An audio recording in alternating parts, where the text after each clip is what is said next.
Hi, and welcome to XX Will Travel, a podcast for independent women travelers. I'm Ines Bellina. And I am Kathy Pokravic. And the reason that I'm saying my name in such a Spanish-inflected accent is because we're going to talk about Peru, my home country. And the reason I'm saying my name in a Spanish-inflected accent is because people who speak Spanish are the only ones who ever say it correctly.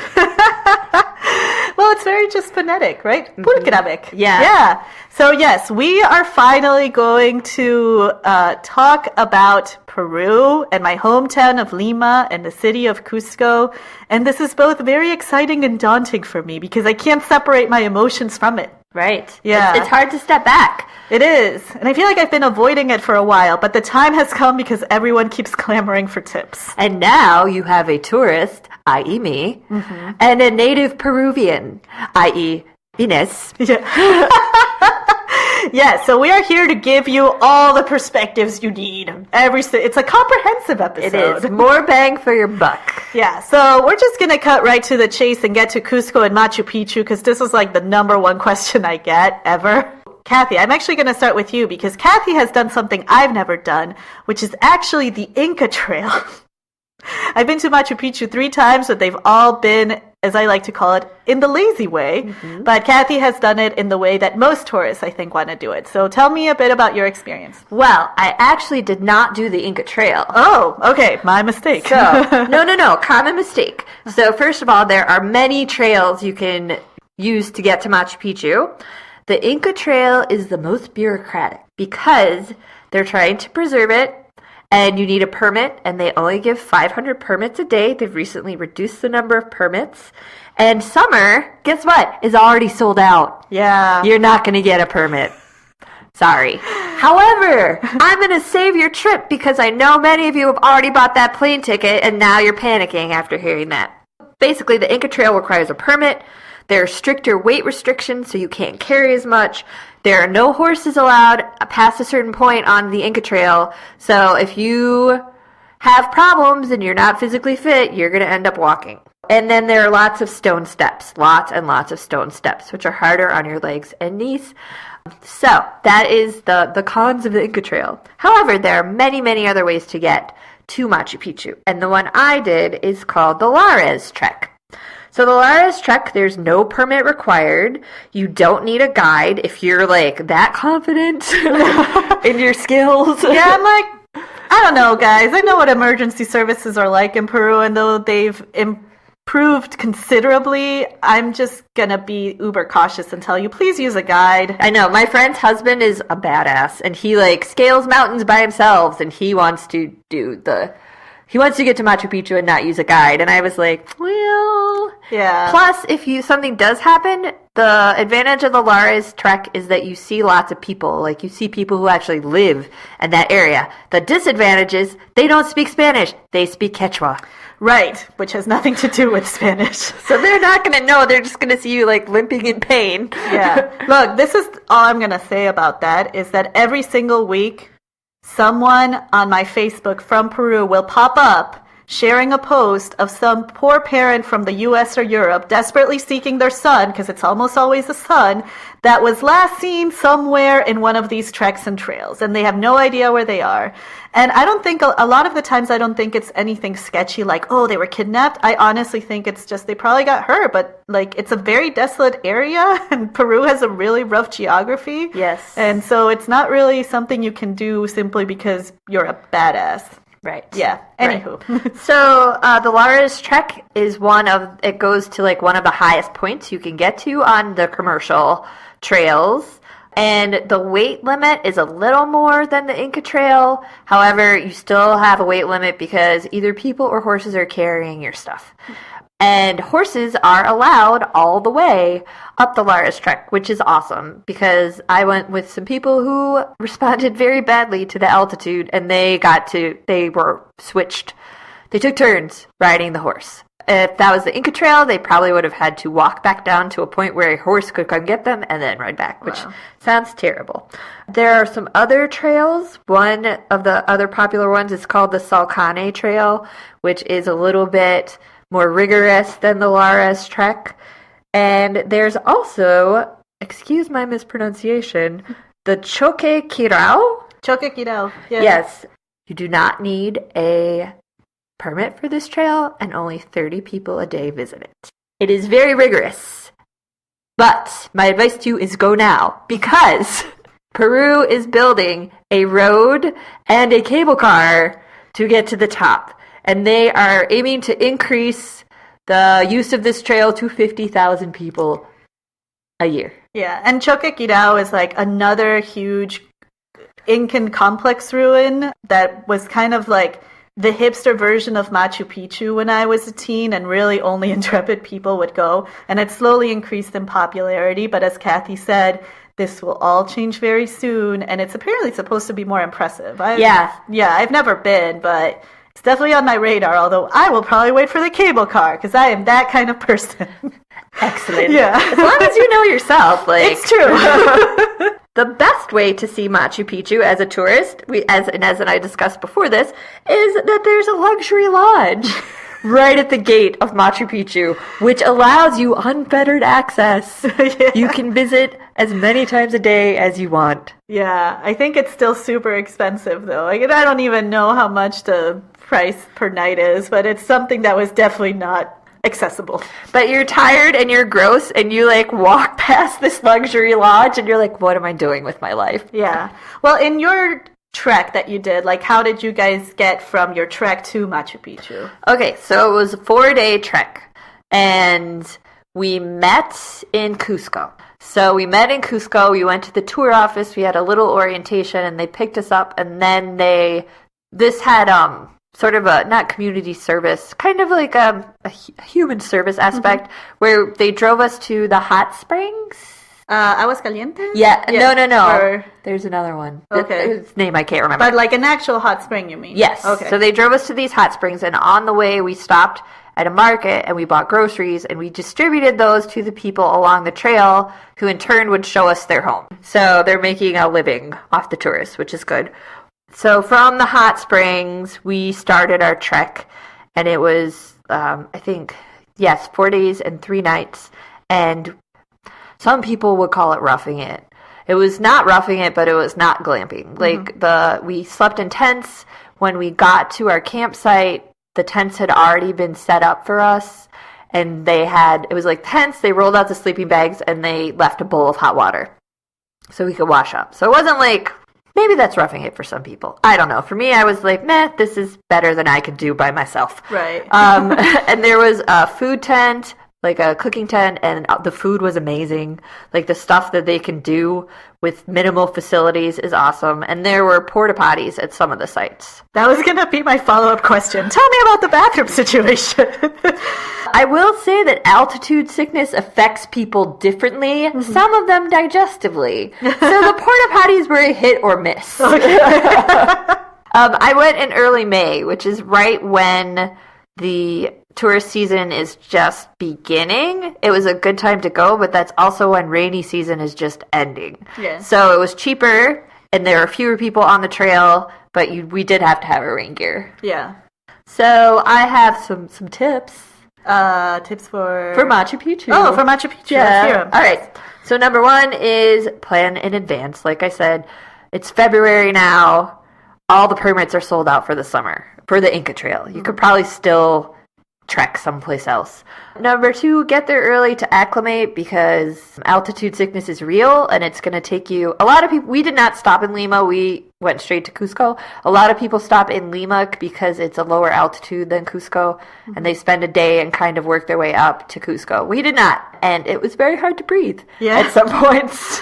It's pretty intense. Yeah. I remember I rolled over in bed and my roommate was like, what did you just do? Because apparently I went, oh my God.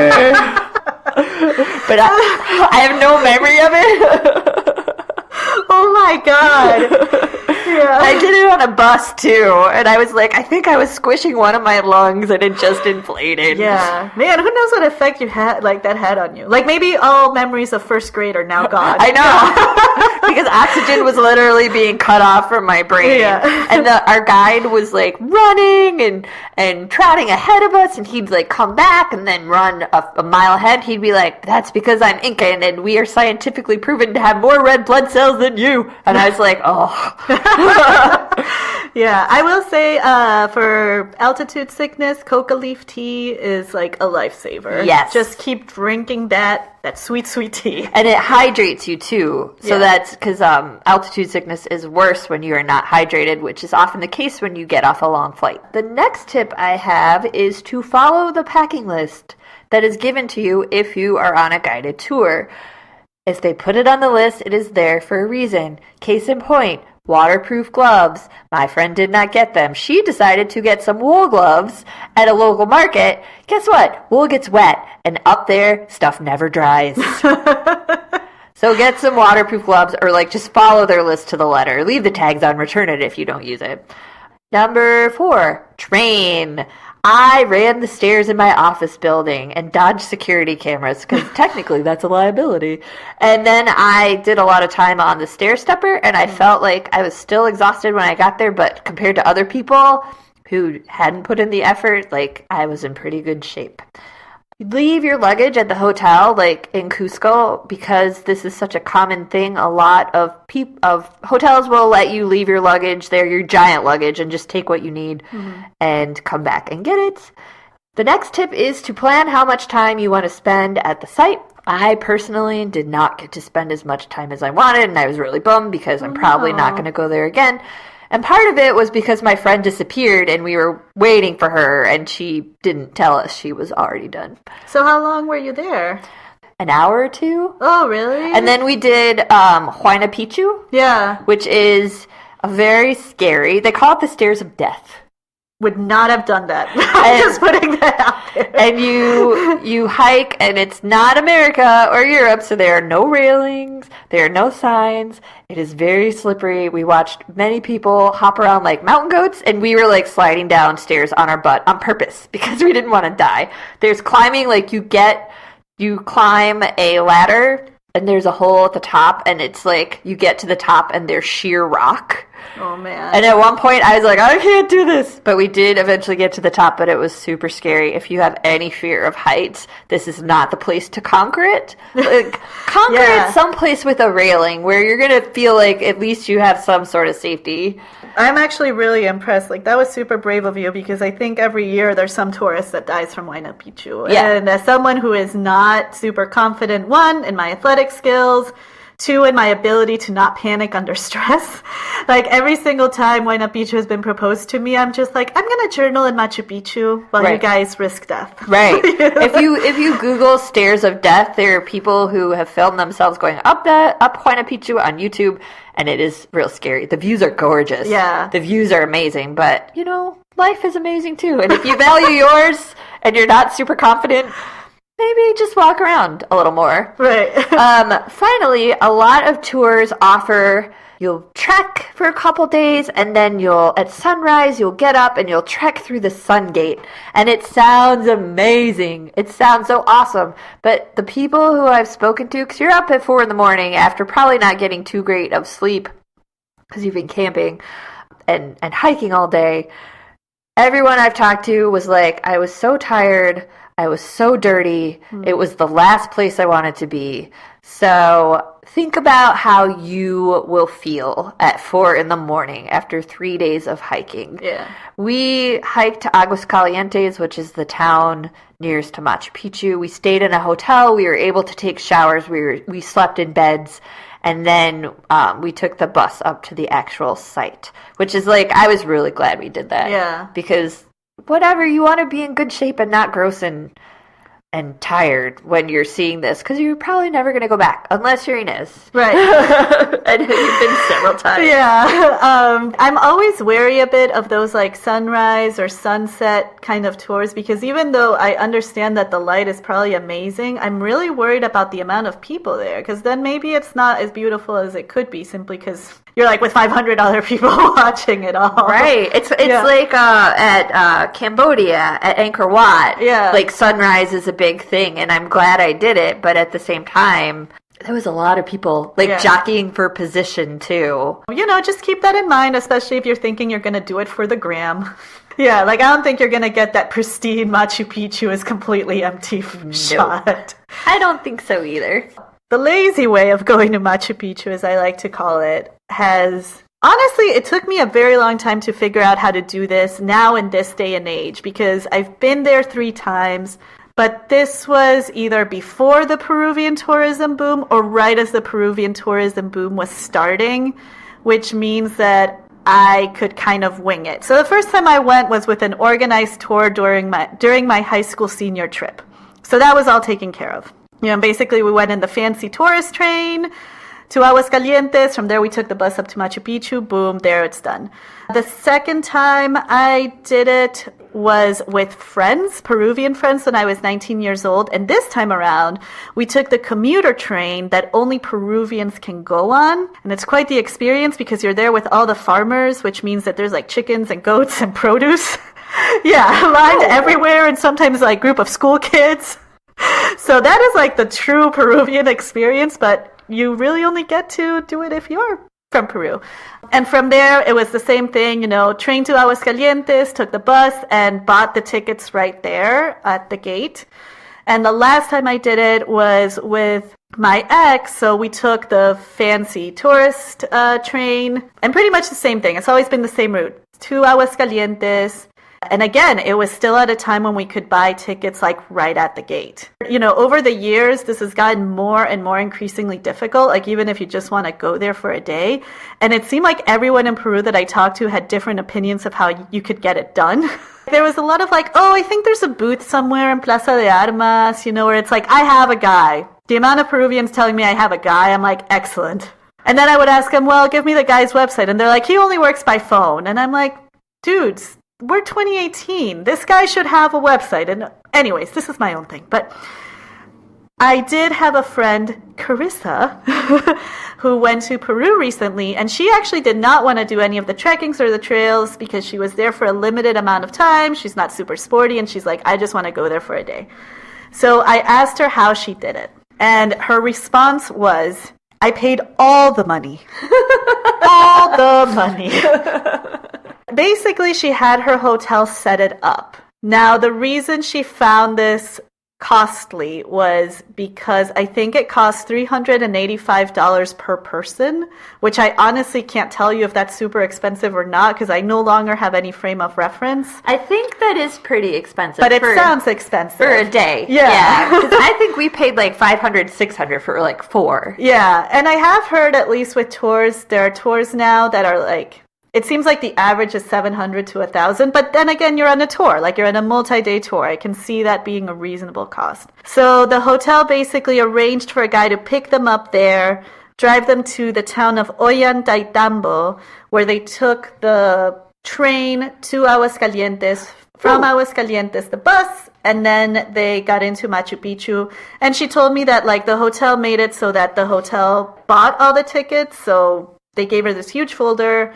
And that's where all the tickets were. And that is where I started. What is the first town? Oh, Ollantaytambo. Yes. Yeah. Uh-huh. Okay. I asked her if she had a sense if she could have done this cheaper, had she really wanted to. And she told me that probably, but it would have taken going to a lot of different agencies. And at the end of the day, this is my theory, just from the responses I've gotten from going on different websites, including the official Peruvian one. And it seems just that the government is trying to make it so difficult to kind of either limit the amount of people in Machu Picchu in a day and also maybe spur economy. Because even going on the official website does not make it any clearer to me how you can get to Machu Picchu just by buying tickets. I know there's talk. Yeah. There's rumors that you can walk around, when you're there in Cusco, to the tourist agencies, the trekking companies, and see if there have been any cancellations and possibly take someone's spot. But But it's like the risk you take, and if you're in Cusco, you probably don't want to miss Machu Picchu. Exactly. Yeah, and it seems basically that everything is being set up so that you either have to have the hotel do it or have to have a travel agency / guide take care of it. So as always, do your research, and I think plan in advance. Like, I don't think there's any way around it. You can't really do the super spontaneous, let's go to Machu Picchu. No. On, like, the day that your heart fancies anymore. I feel really lucky that I got to go back when the only other travelers were maybe other Latin Americans and, like, the rogue hippie Australian. Yeah. Or Israeli. Or, oh, God. Okay. If you are into Israelis, no better place than Cusco to find them, because that's pretty much where they go to party after they're done with military service. I say this with love. They are a lot of fun. And they're everywhere. And I'm going to say that army training does great things for the physique. I'm sure. Get them while they're fresh. Yeah. So, Kathy, did you do other things in Cusco, or were you just really there for the trek? We were there for the trek. We went shopping in the big market in Cusco. I got all my Christmas shopping done. Ooh. And everybody loved their gifts. So we went shopping. We walked around. We went to the Plaza de Armas. We were just exhausted. Like, the altitude sickness kicked our butts. So we didn't do anything in Cusco. But afterwards, when we were feeling like badasses, we did take a bus to Puno, which is a 6-hour bus ride from Cusco. And it's it's the Peruvian side of Lake Titicaca. Mm-hmm. And so we went to the Uros Islands, which are a group of islands made out of bricks that are made out of reeds. They string these bricks together and people live on the islands. And it is touristy, like you can tell that it's pretty touristy, but whatever. Yeah, but it's also unique. Like, where else are you going to see these floating islands? Exactly. Yeah. So that was fun. Sometimes these islands, like, they're kind of anchored down, but sometimes they blow over to the Bolivian side, which I guess has been a little controversial, because where are they? Who do they belong to? And it was awesome. We went out on a canoe made of reeds, and we went to this town called Tequila. So first we stopped at the Uros Islands, and we hung out on the islands, and it's like you're walking on mushy land, so it's a very strange feeling. And then we took our boat to Tequila, which is famous for men who knit. Oh, well, look at that. Have you heard of this? No. Okay. But on the other hand, I'm just like, I'm not surprised. I have like a theory that Peru is really a matriarchy. So yeah, so there are these men, this island is famous for the men who knit, and you see men and they're walking around just knitting away as they're walking, and they are selling their handicrafts. There's a market there, and they start knitting when they're boys, like 9 years old. Their knitting is super intricate, and they practice knitting, and when they can knit a hat with a weave so tight that it holds water, then they can get married. Sounds like a winning plan to me. I know. Get yourself a man that can knit. I'm a knitter. I can tell you, that's a pretty darn tight weave. Yeah. Like, you found a keeper. Yeah. If you can find a man who can do that. So it was interesting. Like, and we had really good food. And in Puno, we had ceviche with like the big Peruvian corn and seafood, and the guys at our hotel, we were like, where do we eat? Like, where do you eat? And they recommended Maria Ceviche y Mas.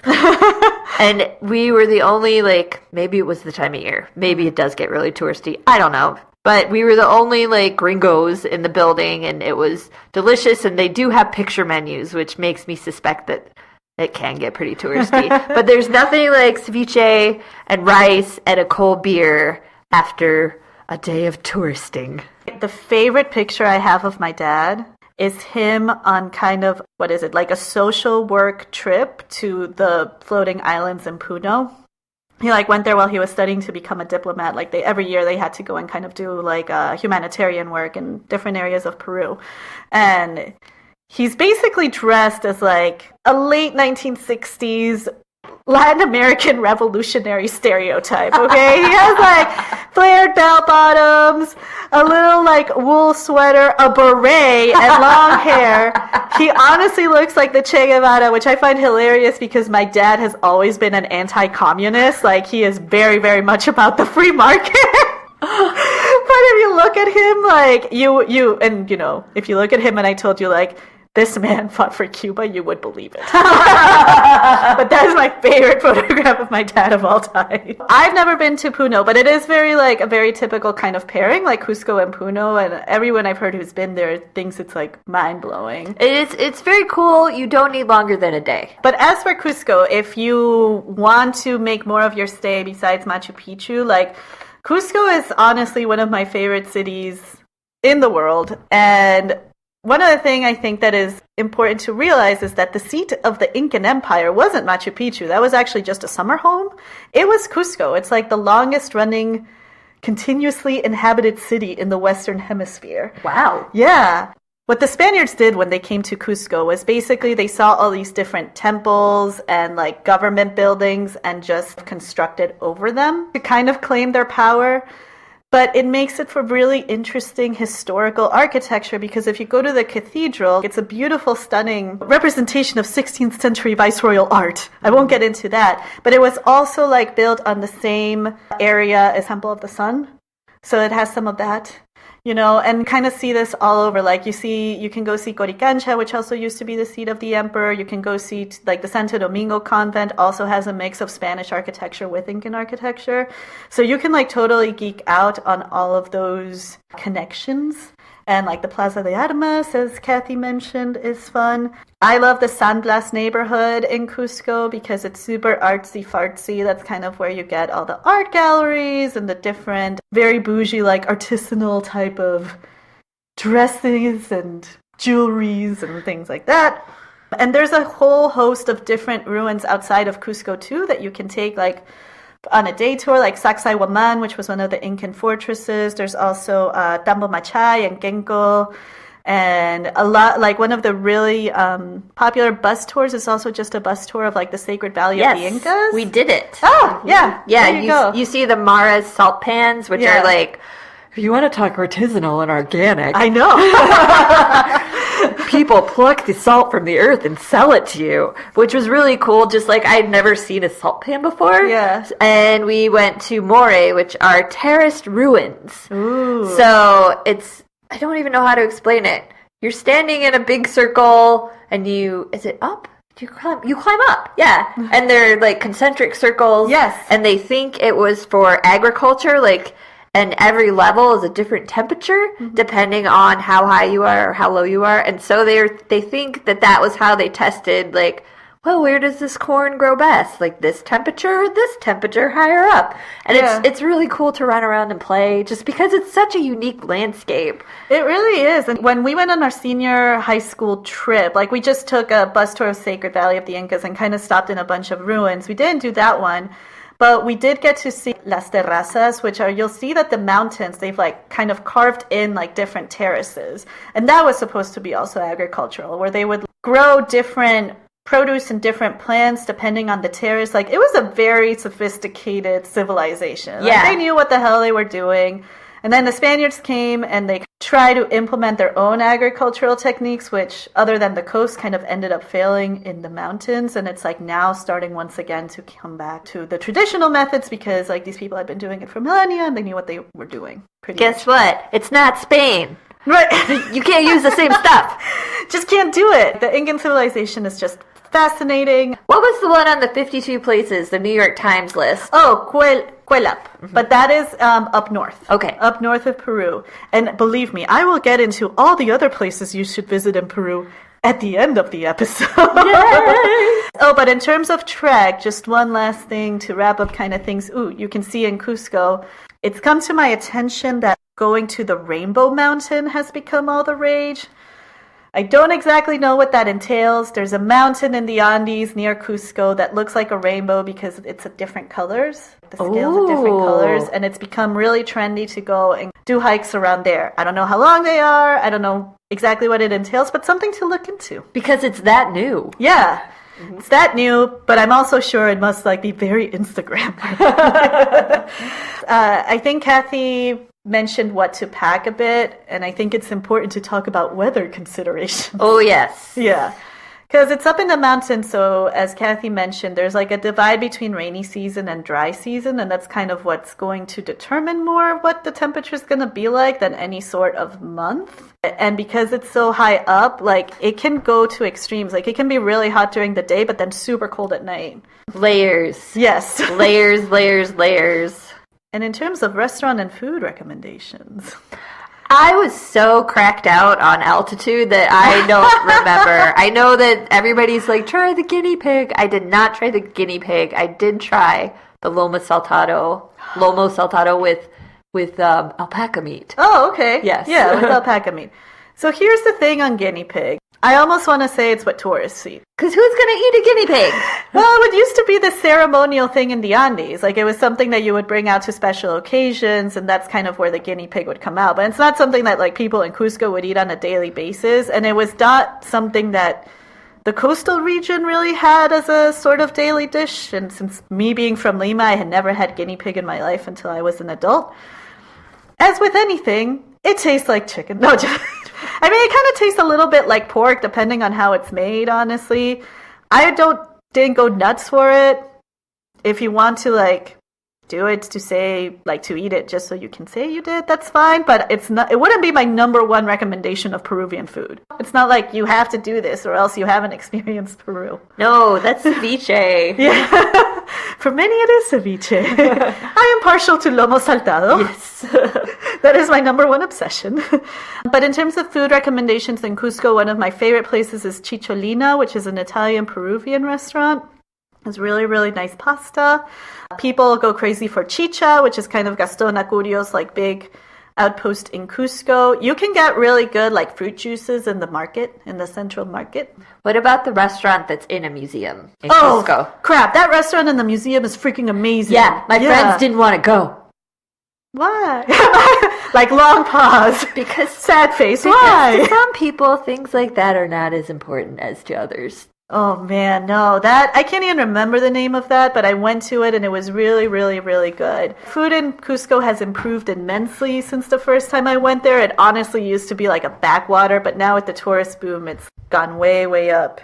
Yeah, that's Cusco. That is Cusco. And I'm looking up the name to that restaurant right now. I know. I mean, and I probably have more recommendations that I can look up, but those are the ones that I really enjoyed. Also, big party town. So just go to Plaza de Armas bars and get drunk. Which will only take really 1 or 2 beers because the altitude will mess with you. Is it Map Cafe? Yes. Map Cafe. Uh-huh. Yes. I just said Mop. Mop Cafe? Yeah. So that one's really good. Let's go to Lima. Oh, Lima. Oh, Lima. So Inez. Yes. Lima has not had the best reputation over the last couple of years. It's like boom. Yeah. But like before, what was the nickname of Lima? Oh, Lima la horrible. Lima the horrible. By the way, this was a nickname that a Peruvian author gave Lima back in 1924. Sebastián Salazar Bondi. He wrote a whole novel called Lima la horrible. So it took basically a century Yeah. to shake this reputation. So why should people go to Lima la horrible? I know. So I will say that it seems the reputation has been turning. Because lately I've actually had people tell me they want to go to Lima, or they're excited to go, or they will actually go and tell me that they loved it. Like some people I've even heard say, I liked Lima better than Cusco, which I think a decade ago was completely like incomprehensible. So Lima, it's chaotic, it's big, it has about 10 million people, it's a huge sprawl. There was no real urban planning that went into it in the past 50 years, so it's not technically beautiful. Let's put it that way. Like in ways that other cities can be beautiful, like Buenos Aires, for example. On the other hand, it is exciting. It has the best food and drink scene of Latin America, and I include Mexico in that, even though I've never been there. But whatever, wow. I'll stick by it. Bold claim. Yeah, bold claim. I think now that it's become more cosmopolitan and also has a larger presence of foreigners, it's become better. And I don't mean foreigners in terms of tourists, right? Although that like helps, right? In terms of economy and all that kind of stuff. But I think for a while, Lima, especially like right before the 2000s, coming from like the Fujimori dictatorship and from the Shining Path era, you wouldn't really find people who would like move to Lima other than other Peruvians, right? But now because of multinational corporations, which give or take can be evil, can be good, or whatever it is, you do at least have like a big population of expats there from all over the world. And because of certain things that have been going on in Spain and Latin America, we're starting to get a lot of immigrant communities from places like Venezuela, Spain, weirdly enough, Argentina, and so on, which I think actually made everything much more dynamic. Like all of us, like they would just bring in new ideas, which meant that Peruvians were like, crap, we have to compete, and it made the city more exciting. Which is the same when any immigrant community comes to a city. Yeah, I was going to say, I think it's like a total example of why I am very pro-immigrant, even when it comes to my own country, guys. I think it's great that we have these like different international communities. On the other hand, the economic stability also meant that Peruvians who had wackier dreams could finally do them. Because before, it's like you really did not have the capital or the possibility to, I don't know, have an artsy cafe because the country was just too screwed up at the moment to sustain that. Like no one had the money to patronize you. There were curfews going on. So I think that also had a big part as to why now Lima is actually fun. And I think that's pretty much it. Like Lima might not be pretty, but it's fun and you eat well and you have a good time. And I think it's an interesting view of seeing a city that's like up and coming. So that's where you should go. So eating and drinking is fun. It is. Where might one find good food and drink while in Lima? Everywhere. But I've written about this on the blog a couple of times, like on xxwilltravel.com. So you're more than welcome to like go there and see some of those. But I'm just going to throw out a few names to begin with. So you have the whole Gaston Acurio empire. Gaston Acurio was our first like celebrity chef. He became an international sensation when his flagship restaurant, Astrid and Gaston, was named like one of the top like 15 restaurants in the world. And ever since then, he hasn't stopped. But he was like the first one to put Peruvian food on the map in an international sense. I'm sure you can go to like gastonacurio.com and go and see like his list of restaurants because they run the gamut from like super, super fancy to very, very chill and, kind of neighborhood type restaurant. The last time I went to Peru, I tried Barra Chalaca, which is his like cevicheria, like his new ceviche place, and it's tiny. It's like in this tiny little hole in the wall. It has maybe 20 tables, and the food was really good. I'm going to give a shout out to my dad's friend's restaurant. Ooh. Tío Plomo's restaurant. El Pez Amigo. And this isn't shameless plugging. It's a seafood restaurant in Miraflores, and it's so good. And it's been around, maybe like 20 or 30 years at this point? Yeah, like for most of my life. And it's still going strong, and it's just good for great, solid seafood, traditional, like Peruvian food. There is, the bigwigs. There's Maido, which is the sushi restaurant that was also listed in like the Pellegrino list. But you can get really fantastic sushi because like, everywhere in Lima. Yes, there was a huge Japanese influx. Like Japanese were like, there are lots of immigrants now, but like were Japanese like the first people? Do you think? Yeah, I mean, in terms of like big immigrant communities in Peru, other than let's say like the Spaniards and other than obviously like the Africans, which were like brought, it was the Japanese, the Chinese, and the Italians. Yeah, because the Japanese were in Brazil. Like Japanese and Brazilians have been going back and forth for centuries because Catholicism! Woo! And the word for bread in Japanese is actually pan. Oh, wow. Because that's what they brought them, bread. Yeah. And so, I don't know, did they spill over from Brazil? What do you think? So it's not a spillover from Brazil, at least as far as I know, but it's kind of sketchy in the same way that Asian immigration in the States was sketchy. Like at some point there was just a program of like indentured servitude going on, But from there it grew. There was a lot of immigration to post-war Japan, but But the Japanese Peruvian community in Peru was big enough before World War II that we actually had internment camps. Wow. Yeah, and it's like one of those like really little known dirty secrets that I only found out about last year because it's just something that's not taught in school and it's not something that is really talked about or in the collective history, you know, in the collective memory of our history, but it somehow started coming up with everything that Trump was going on, and like a couple of like Peruvian historians and journalists like started mentioning it, and I asked my dad about it and he's just like, yeah, no, it was terrible. It was like a big stain obviously on our national pride, and the reason it happened was because Roosevelt was the president in World War II. Yeah, yes. He basically told all the allies with big Japanese communities in their countries that if they were real allies of the states, they needed to do this. Shush. Yeah. That's crazy. Isn't that crazy? Like, my mind was blown when I heard about this. Wow. Uh-huh.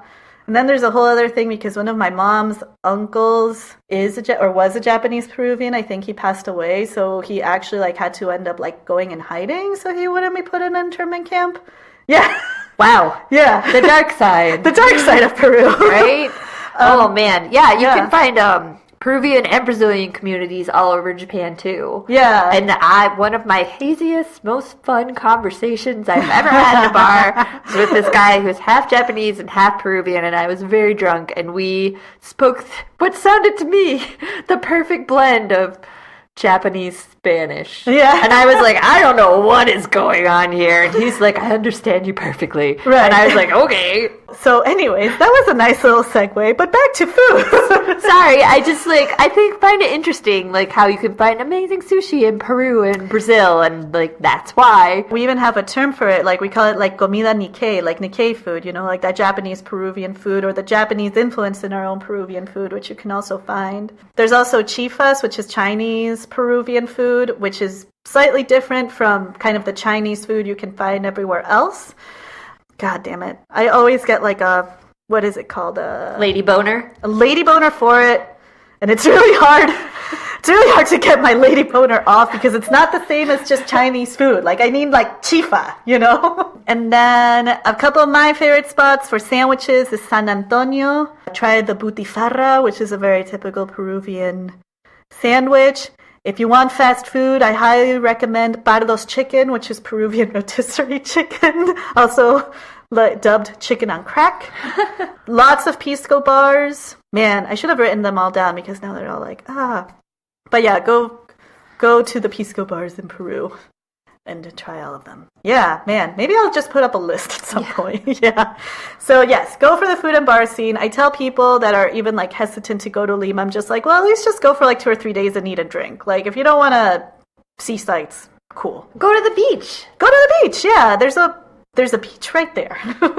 So we've dipped our toes into the food and drink scene. Yeah. What are some things that people should see and try to do in Lima? Okay, so the first is El Centro Histórico de Lima, or downtown Lima, where you will get to see lots of beautiful colonial buildings, including we also have a Plaza de Armas in Lima, like in most cities in Latin America. That's what the Spaniards would do. They would make a little plaza, and all around it they would build like the main buildings of government power. So you can see the cathedral there, which is also stunning. There's a really fun Museum of the Holy Inquisition. Whoa! Yeah, which I highly recommend. There's also the catacombs, which are super interesting. So mostly, like for Lima, in terms of you're a history buff, you'll get a huge dose of like the viceroyal history, because we were the most important seat of Spanish power in South America. It was all centralized in Lima, and then Lima would rule kind of all the other colonies. And it was the same thing, like Mexico City like had the same deal, but just with Central America. So we were like the Mexico City of South America. So lots of that. Then most people will stay in either Miraflores or Barranco. Miraflores is kind of like the hub of restaurants and shopping centers and things like that. There's a huge park in it called Parque Kennedy. And there you can hop on the Mirabus, which is one of those kind of like bus tours that basically just take you around like San Isidro, Lima, and Barranco and show you like what's what. And I think it's a good way to kind of get situated in the city, you know, and later you can like return to those places if you want to see more. Is Parque Kennedy named after John F. Kennedy? It is. It is. I can't remember. I think it was because he went to visit Lima, and then like in his honor, they named it. So yep, it's because of John F. Kennedy. That guy's everywhere. Everywhere. People really like to stroll down El Malecón, which is kind of a series of parks overlooking the Pacific Ocean, right on the edge of the cliffs of Lima. Like Lima is built on a cliff, so it can make for very dramatic moments, and it's pretty. It's peaceful. And then Barranco, I love Barranco. Is kind of the bohemian hipster center of Lima and always has been.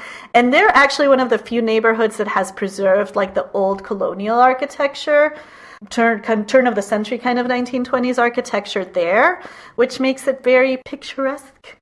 And there, okay, so recommendation with a couple of caveats.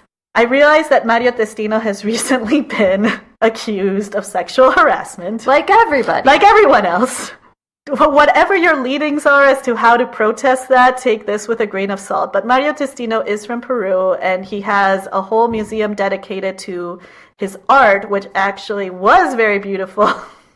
So I'm almost like... And is. It is very beautiful. Like, his photographs are stunning, and there's a whole salon dedicated to Princess Diana, because he was the last photographer to take a photo shoot of her before she passed away. And to be fair, the museum also holds different exhibits of different artists. So if you really don't want to support Mario Testino, I guess you could always try to support those. I think in terms of things to see and do, there are a couple of ruins in the city. La Huaca Puquiana is probably the biggest one. You can check that out. It will take you like 1 hour at most. So, you want to stay in Miraflores and Barranco? For the most part. Some people choose to stay in downtown Lima, and I'm not necessarily against it, but just know that it usually dies at night and it can get a little sketchy, which is why I tend to recommend either Barranco, Miraflores, or San Isidro. There's a really healthy Airbnb kind of situation going on there too, if that's what you prefer. You know, in case you don't want to do hotels or you don't want to do hostels, that's a pretty popular option. Yes. All useful information. Yeah. But this next question intrigues me the most because I'm looking at the notes and it just says the taxi question. Here's the thing. I keep forgetting that people tend to live, at least in the States, the idea that a taxi might be dangerous is not really something that most people think about. But when you live in Latin America, it's pretty much the first thing you learn in terms of street smarts. Taxis off the street are freaking dangerous. And the ones in Lima for a very long time were used a lot to assault people, to steal from them, sometimes to kidnap them. And what made things worse was that they weren't really regulated too much by City Hall in any way. So it's not like you had a lot of legal recourses. You usually had to negotiate how much you had to pay. So unless you were a local and knew kind of what the going rate was, you could really easily get scammed. And a lot of times you would have to tell the taxi driver how to get there. So if you also didn't know where you were going, it would make for a very difficult experience, even if you weren't, like, let's say, in imminent danger. So I always tell people to visit Lima. Do not take a taxi off the street. Just don't do it.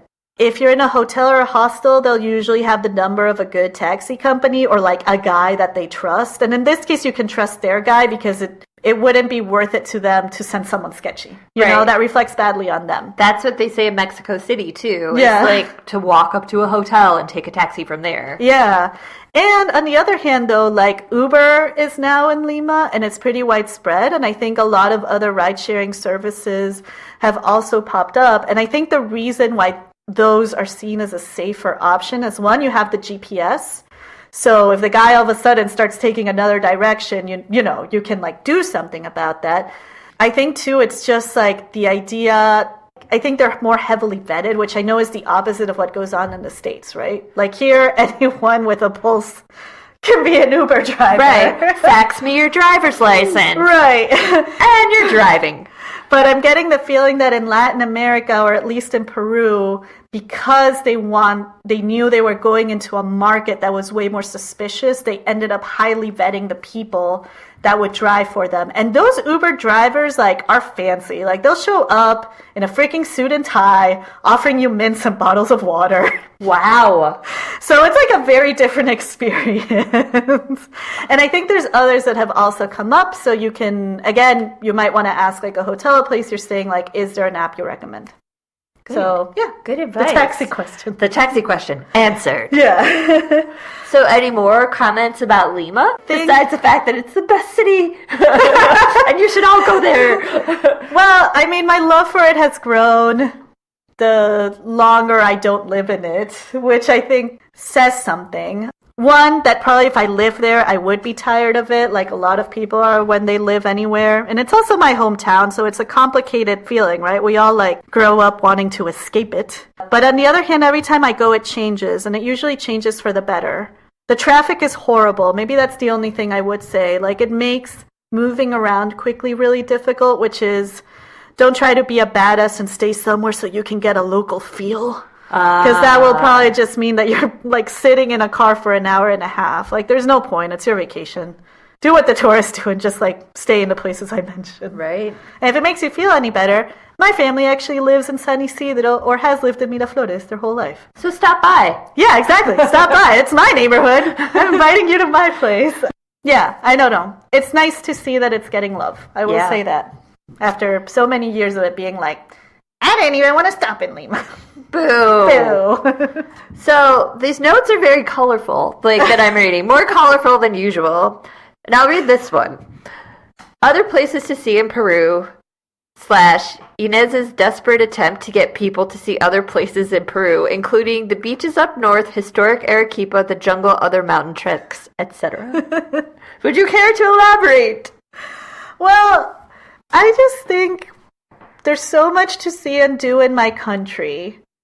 It's a shame that most people overlook it. And I actually don't fault people for doing that. I fault the Peruvian government for just like shoving Machu Picchu down our throats. Because I get doing that as an entryway, but then they just like fail to diversify. And I think they're slowly starting to do that now. But Peru is made up of 3 huge regions: the coast, the mountains, and the jungle. What more could you need? Like, that basically covers everything. Every ecosystem. Every ecosystem. It's so biologically diverse, and it has such a rich history, and it's a kind of place where, honestly, me being from Lima, like, it's very hard for me to understand what people in other regions, like, what their lives are like, because it's just that different. If you're a beach person, the surfing in the northern beaches of Peru are, like, known to be some of the best, and it's where a lot of international surfing competitions are done, so that's cool. I put Arequipa there, which is also like a big city in Peru with lots of colonial preserved architecture. Their food scene is really good, and it's a regional variant of Peruvian dishes, and it's also close to things like the Colca Canyon. Yes, where you can see condors. Yes, exactly. You know, another nature-y type stuff. There is Huacachina, which is a desert oasis. What? Where you can do things like sandboard. Ooh. And it's close to all the vineyards where pisco are made, so you can also do pisco tasting. They're trying to promote wine tasting, and I'm just like, guys, we do not do good wine. We just don't. Do what you're strongest in. Yes, that's kind of what I want to say. Just like, forget about the wine and give people what they want, which is pisco. Mm-hmm. Kathy mentioned Puno, which is somewhere I've never been, but it's also like a different area or a different experience of the Andes. There's Huaraz, which a lot of people also do for adventure sports, also in the Andes, but up north. The jungle. The jungle's a mystery to me. No one knows what the hell is going on there. Not gonna lie. Like, I don't even know. Yeah, it's just... Why don't you go and see? I want to. No, I'm talking to our listeners. Oh, yes, listeners, you too. Let's all go together. But my mom, for example, was born in Iquitos, which is one of the few cities in the world that you can only get to by plane or by river. Wow. Like, it's that isolated. Boomed at some point, I think, in the late 1800s due to, like, the gaucho tree, which would be used to make rubber. So you can still see all these, like, lapidated mansions of, like, rubber barons there. And again, you have access to, like, the Amazon jungle, so all of that nature stuff. Oh, no, yeah, man. Where are the Nazca lines? So that is in Nazca, but that would be in the province of Ica. So if you go to Huacachina, the desert oasis, like that's kind of the closest tourist hub to the Nazca lines. Which are, how do you explain the Nazca lines? Oh man. You have to get in a plane and look down and see these mysterious lines that in the sand. Yeah. That no one knows basically how they got there. Yeah, they're like these just huge drawings drawings in the sand of different figures. Like one of the most well-known ones is like the monkey, and then there's a spaceman, which of course means everyone thinks the aliens did it. Yes, well they did. Yeah. And it's a mystery as to how this like ancient Nazca civilization managed to do them. That's another thing. Like if you're into archaeology, like, dude, the Incas were just the last in a long line of civilization. So you can see ruins from all sorts of royalties and kingdoms, like everywhere in the country. And just to reinforce your point about how multicultural Peru is and how there are different groups, my mother is very Catholic. And everywhere I go, I buy her a little nativity set. Oh, I know. Yeah. She's got so many cool ones. And so I was in the market in Cusco and I was like, I need a nativity set. And they had like 50. And like in one stand they're like, this is like the white Christian one. This one, do you see the costume? These people live in the Coco Canyon. Aww. These people live up north by the beach. These people are, Incan, the Incan nativity scene. And it was amazing because it was so detailed and you could tell how like each region was different by like the hats people were wearing and the clothes they were wearing, and like it went on, and finally I was just like so overwhelmed by baby Jesus, I was like, I'll take that one. So I ended up getting my mom a nativity set of Joseph and Mary and baby Jesus from the Coco Canyon region. Oh, yeah, no, it really is. And I mean, I don't tend to see Peru as a small country, because it actually isn't in comparison to like a lot of countries in the world. But I could see how someone from the States would think it was a small country, since like the States is a continent basically. Right. So the fact that it's basically like it packs so much in without spanning like an entire, landmass is really cool.